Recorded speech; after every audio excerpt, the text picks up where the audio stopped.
सभी मित्रों का हार्दिक अभिनंदन एवं स्वागत मेरे यूट्यूब चैनल भूपेन कंडारी में। मित्रों, मैं आज ऐसी चर्चित विषय के साथ आप लोगों के बीच में हूँ कि उत्तराखंड के जो प्रतियोगिता परीक्षाओं की तैयारी कर रहे हैं जो छात्र हैं, उनको किस प्रकार से जो सत्ता का जो दंश झेलना पड़ता है वो बड़ा ही भारी होता है। दोस्तों, पेपर में अगर भ्रष्टाचार होता है तो उसमें आखिर बलि का बकरा छात्रों को ही बनना पड़ता है। ये मैं इसलिए कह रहा हूं कि हमारे उत्तराखंड के छात्र या हमारे उत्तराखंड के भाई लोग जो एक ग्रामीण या पर्वतीय अंचल से महानगरों की ओर तैयारी करते हैं और तमाम आर्थिक दंशों को झेल के, सामाजिक प्रताड़ना को झेल के 5-6 साल बाद तैयारी करते हैं, 5-6 साल लगातार तैयारी करते हैं। और तैयारी करने के बाद हमारी जो सरकारें हैं वो केवल चुनावी वर्षों के आसपास ही आपका क्या करती है कि किसी भी पोस्ट पर आपका विज्ञप्ति निकालती है और वो अपने राजनीतिक हितों को साधने के लिए।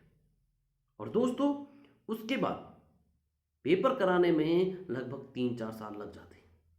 और पेपर होने के बाद क्या होता है कि आपको पता है कि किस प्रकार से हमारी जो परीक्षाएं हैं, अधीनस्थ चयन आयोग जो यहाँ पर है, वो आपका इतने छोटे हमारे राज्य में, इतने शांतप्रिय राज्य में एक परीक्षा का सुचारू रूप से या कई सारी परीक्षाएं जो अधीनस्थ चयन आयोग के आज तक हुई हैं, लगभग अधिकांश परीक्षाएं क्या हैं कि विवादों के घेरे में हैं।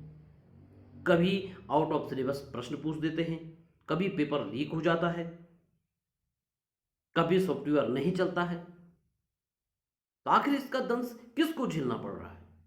इसका दंश उस बेरोजगार छात्र से पूछेगा को जो दिन रात मेहनत करके अपनी तमाम सामाजिक प्रताड़नाओं को झेलने के बाद एक छोटे से कमरे में किस प्रकार से ठंडी गर्मी सारी चीजों को झेल के एक परीक्षा को निकालता है।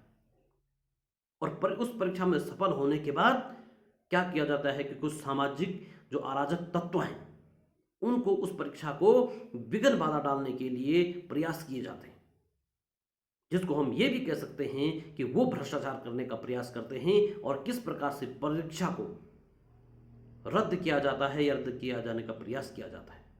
आखिर इसमें पिस कौन रहा है? वो मेहनत का छात्र जो दिन रात मेहनत करता है, उस छात्र को बलि का बकरा होना पड़ता है। और हमारी सरकारें, इससे पहले भी कई सारे भ्रष्टाचार के मामले हुए हैं और उनके खिलाफ क्या कार्रवाई हुई है?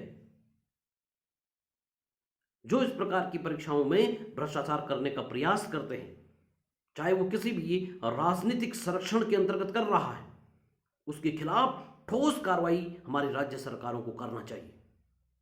ऐसे अराजक तत्वों की संपत्ति को जब्त करनी चाहिए। ऐसे अराजक तत्वों के खिलाफ रासुका जैसे एक्ट लगाना चाहिए, ताकि जो छात्र हैं उनको उनकी मेहनत का सच्चा फल मिल सके। इस प्रकार से परीक्षाएं रद्द होंगी तो छात्रों का विश्वास, आशा, उत्साह के साथ साथ उनके सपने भी दफन होंगे। इसलिए इस बात को जरा हमारी सरकारों को गंभीरता से लेना चाहिए कि एक छात्र कितना दंश झेलने के बाद प्रतियोगिता परीक्षाओं में सफल होता है और उसके बाद परीक्षाएं रद्द हो जाती हैं। इस प्रकार के कार्य हमारी सरकार को गंभीरता से सोचने पे हमारे जनप्रतिनिधियों को जिम्मेदारी लेनी चाहिए।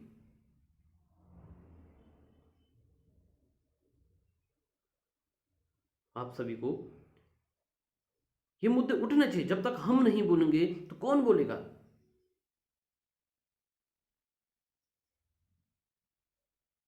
छोटा सा उत्तराखंड राज्य है, इस प्रकार की यहाँ पे घटनाएं हो रही हैं। आने वाले भविष्य के लिए भी ये बड़ा ही विध्वंसक हो सकता है।